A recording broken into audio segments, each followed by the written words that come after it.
So, good morning mga idol. Dito po tayo sa Philippines Axis Tower.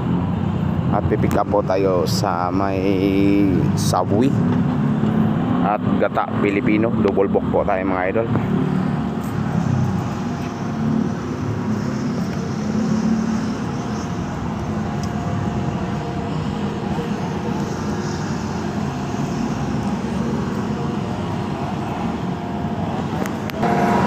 Nakarating na po tayo sa may Subway mga idol.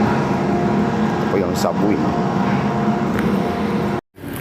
Yung mga idol, nakuha na po natin yung items sa Subway at saka sa Gata Pilipino.